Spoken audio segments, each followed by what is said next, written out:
Hi good morning. അപ്പോൾ നമ്മുടെ ഇന്നത്തെ റെസിപ്പി ഒരു സിമ്പിൾ ആയിട്ടുള്ള അച്ചാറാണ് കേട്ടോ. വളരെ എളുപ്പത്തിൽ തയ്യാറാക്കാൻ പറ്റും, അതുപോലെ തന്നെ നല്ല ടേസ്റ്റുമാണ്. അപ്പോൾ ഇൻഗ്രീഡിയൻസ് നിങ്ങൾക്ക് കാണുമ്പോൾ മനസ്സിലാകും എന്തൊക്കെയാണെന്നുള്ളത്. നമ്മുടെ തംബ്നെയിലിൽ തന്നെ കാണാൻ പറ്റുമല്ലോ എന്ത് അച്ചാറാണെന്നുള്ളത്. നമ്മുടെ ക്യാരറ്റ് അച്ചാറാണ്.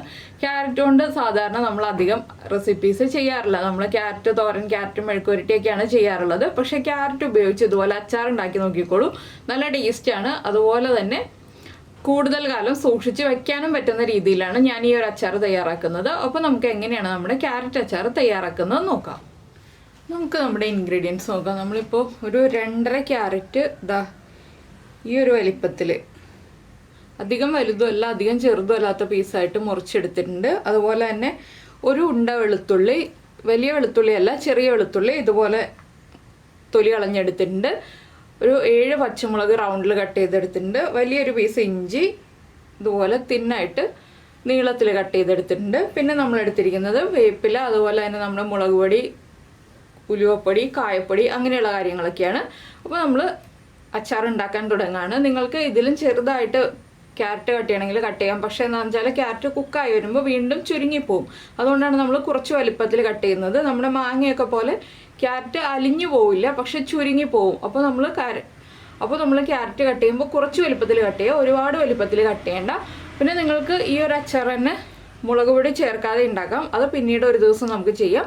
ഇപ്പോൾ നമുക്ക് ഈ ഒരു അച്ചാർ തയ്യാറാക്കാം. അപ്പോൾ നമുക്കിനി പാൻ ചൂടാക്കി എടുക്കാം. ഇപ്പോൾ നമ്മുടെ പാൻ ചൂടായിട്ടുണ്ട്. ഞാനിതിലേക്ക് നല്ലെണ്ണയാണ് ഒഴിക്കുന്നത്. നമ്മുടെ നല്ലെണ്ണയിൽ തന്നെ അച്ചാർ ഉണ്ടാക്കുക. കുറച്ചധികം നല്ലെണ്ണ ഒഴിക്കുക. എന്താണെന്ന് വെച്ചാൽ അച്ചാർ മോശമായി പോവാതിരിക്കണം എന്നുണ്ടെങ്കിൽ എണ്ണ കൂടുതൽ വേണം.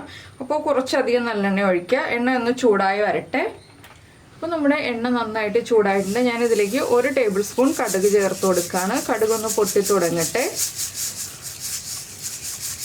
അപ്പോൾ നമ്മൾ ഈ ഒരു അച്ചാർ ഉണ്ടാക്കുമ്പോൾ കുറച്ച് തിളപ്പിച്ച് ചൂട് മാറിയ വെള്ളവും കൂടി അടുത്ത് കരുതി വയ്ക്കുക കേട്ടോ.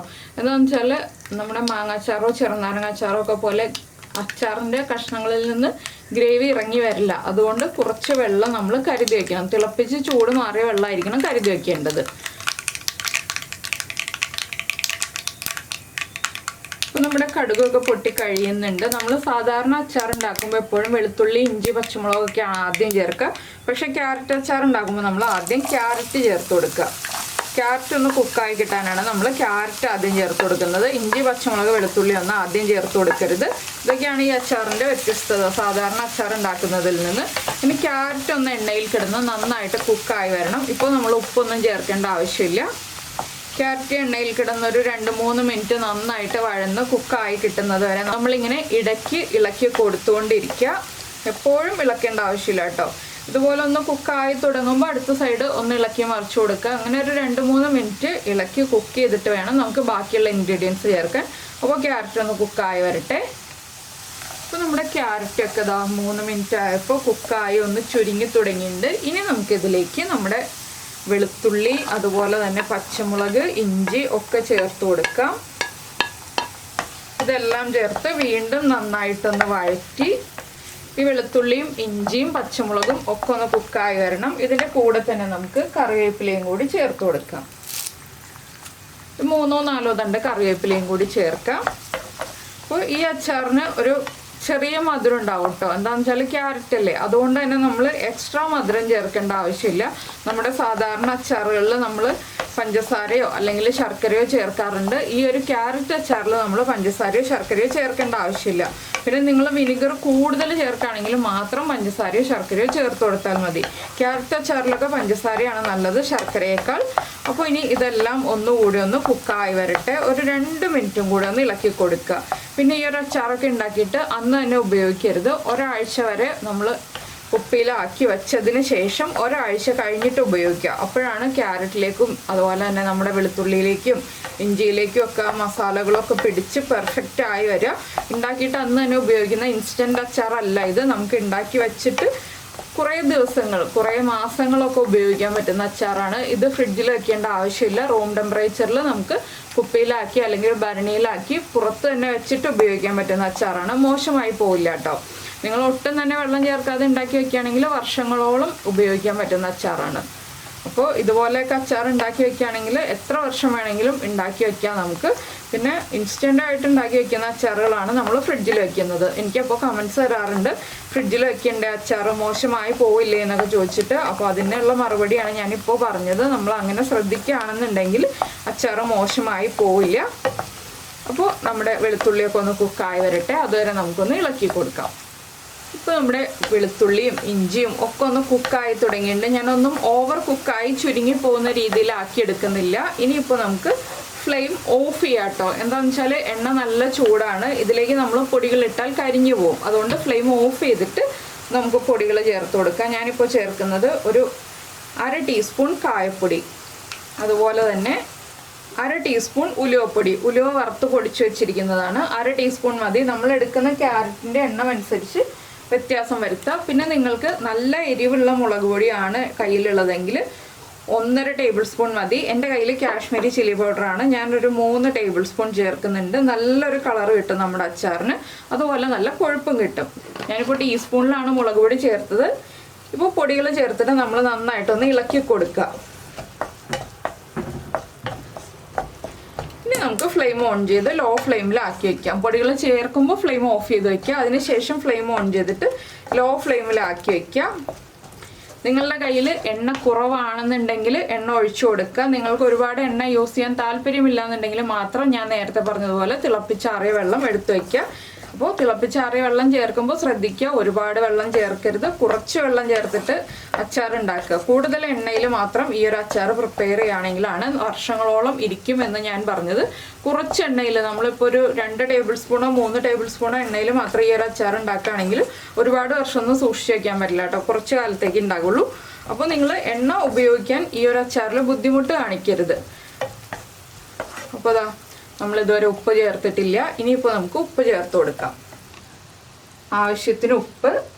അച്ചാറാവുമ്പോൾ കുറച്ചൊക്കെ ഉപ്പ് കൂടുതൽ ചേർക്കണം.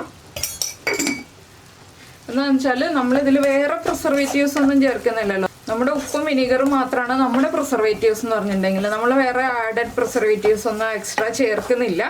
അപ്പോൾ ഈ മുളക് പൊടിയും കായപ്പൊടിയും ഉലുവപ്പൊടിയും ഒക്കെ ഒന്ന് കുക്കായി വന്നു കഴിയുമ്പോൾ നമ്മളിതിലേക്ക് ബാക്കിയുള്ള കാര്യങ്ങൾ ചേർക്കണം. അപ്പോൾ എന്താണെന്ന് വെച്ചാൽ നമ്മുടെ കാശ്മീരി ചില്ലി പൗഡർ ചേർക്കുകയാണെങ്കിൽ അച്ചാറിന് നല്ല ഭംഗിയുള്ള ഒരു കളറും കിട്ടും, അതുപോലെ തന്നെ നല്ല കൊഴുപ്പുള്ള ഒരു ഗ്രേവിയും കിട്ടും.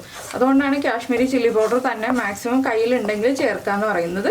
ഇല്ലെങ്കിൽ എരിവുള്ള മുളക് പൊടി പകുതി, എരിവുള്ള മുളക് പൊടിയുടെ കൂടെ തന്നെ നമ്മുടെ കാശ്മീരി ചില്ലി പൗഡർ പകുതി, ആ രീതിയിൽ ചേർത്ത് കൊടുക്കുക.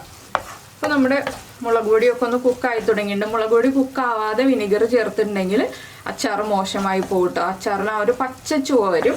മുളക് പൊടിയൊക്കെ നന്നായിട്ട് കുക്കായി വന്നതിന് ശേഷം മാത്രം നമ്മൾ വിനിഗർ ചേർത്ത് കൊടുക്കുക. ഈ മുളക് പൊടി ചേർത്ത് കഴിയുമ്പോൾ നന്നായിട്ട് ഇളക്കി കൊടുക്കണം. എന്താണെന്ന് വെച്ചിട്ടുണ്ടെങ്കിൽ കൈയെടുക്കാതെ ഇളക്കിക്കൊണ്ടിരുന്നാലേ നമ്മുടെ പൊടികൾ കറക്റ്റായിട്ട് കുക്കായി വരുള്ളൂ. അതും കൂടി നമ്മളൊന്ന് പ്രത്യേകം ശ്രദ്ധിക്കണം. അപ്പോൾ ഞാൻ ഫ്ലെയിം കുറച്ച് വെച്ചിട്ടാണ് ഇളക്കി കൊടുത്തുകൊണ്ടിരിക്കുന്നത്. ലോ ഫ്ലെയിമിൽ തന്നെയാണ് നമ്മുടെ കുക്കിംഗ് കംപ്ലീറ്റ് നടക്കുന്നത് പൊടികൾ ചേർത്ത് കഴിഞ്ഞിട്ട്. ഇനി നമുക്കിതിലേക്ക് വിനിഗർ ചേർത്ത് തിളപ്പിച്ചെടുക്കാം. നമ്മൾ ആവശ്യത്തിന് ഉപ്പൊക്കെ ചേർത്തിട്ടുണ്ട്. ഇനി നമുക്ക് ഫ്ലെയിം ഒന്ന് കൂട്ടി വെച്ചിട്ട് വിനിഗർ ചേർക്കാം. ഒരുപാട് വിനിഗർ വേണ്ട, കുറച്ച് മതി. ഒരു 1/4 കപ്പ് വിനിഗർ ഞാനിപ്പോൾ ചേർത്തിട്ടുണ്ട്. നന്നായിട്ട് ഇളക്കി കൊടുക്കുക. ഇനി നമുക്കിത് ടേസ്റ്റ് ചെയ്ത് നോക്കിയിട്ട് പുളി കുറവാണെങ്കിൽ മാത്രം വിനിഗർ ആഡ് ചെയ്ത് കൊടുക്കാം. അപ്പോൾ വിനിഗറും കൂടി ചേർക്കുമ്പോൾ നമ്മുടെ അച്ചാറിന് നല്ല കൊഴുപ്പ് വരും. അപ്പോൾ നിങ്ങളിങ്ങനെ വിനിഗർ ചേർത്തിട്ട് കൊഴുപ്പ് കുറവാണെങ്കിൽ വീണ്ടും തിളപ്പിച്ചാറിയ വെള്ളം ചേർക്കാം. ഞാനിപ്പോൾ തിളപ്പിച്ചാറിയ വെള്ളം ചേർത്തിട്ടില്ല കേട്ടോ. തിളപ്പിച്ചാറിയ വെള്ളം എടുത്ത് വെച്ചിട്ടുണ്ട്. എന്താണെന്ന് വെച്ചാൽ നമുക്ക് ആവശ്യം വരികയാണെങ്കിൽ മാത്രം ചേർത്ത് കൊടുക്കാനാണ് നമ്മൾ ഒരു 1/4 കപ്പ് തിളപ്പിച്ചാറിയ വെള്ളം എടുത്ത് അടുത്ത് വയ്ക്കുന്നത്. ചൂട് കംപ്ലീറ്റ് മാറിയ വെള്ളമായിരിക്കണം. ഇനി ഒന്ന് ടേസ്റ്റ് ചെയ്ത് നോക്കുക, ഉപ്പും പുളിയും ഒക്കെ കറക്റ്റ് ആണോ എന്നുള്ളത്. ഉപ്പും പുളിയൊക്കെ കൂടുതലാണെന്നുണ്ടെങ്കിൽ 1/4 ടീസ്പൂൺ പഞ്ചസാര ചേർക്കാം. ഉപ്പും പുളിയൊക്കെ കറക്റ്റ് ആണെന്നുണ്ടെങ്കിൽ പഞ്ചസാരയുടെ ആവശ്യമേ ഇല്ല. ക്യാരറ്റിൻ്റെ ആ ഒരു മധുരം ചെറുതായിട്ടുണ്ടാവും, നമുക്കത് മതി. അപ്പോൾ ഞാനൊന്ന് ടേസ്റ്റ് ചെയ്ത് നോക്കട്ടെ. ആവശ്യമാണെങ്കിൽ മാത്രം പഞ്ചസാര ചേർത്ത് കൊടുക്കുള്ളൂ. അപ്പോൾ ഇത്രയേ ഉള്ളൂ നമ്മുടെ അച്ചാറിൻ്റെ പരിപാടി. ഞാൻ ഫ്ലെയിം ഓഫ് ചെയ്യാണ്. എല്ലാം കറക്റ്റാണ്. ഇനിയിപ്പോൾ നമ്മൾ ചൂടൊക്കെ കംപ്ലീറ്റ് മാറി കഴിയുമ്പോൾ അച്ചാറെടുത്ത് കുപ്പിയിലാക്കി വയ്ക്കുക. നന്നായിട്ട് കഴുകി ഉണക്കി വൃത്തിയാക്കി വെച്ചിരിക്കുന്ന കുപ്പിയിലാക്കി വയ്ക്കുക. വെയിലത്ത് വെച്ച് തന്നെ കുപ്പി ഉണക്കി എടുക്കാം കേട്ടോ.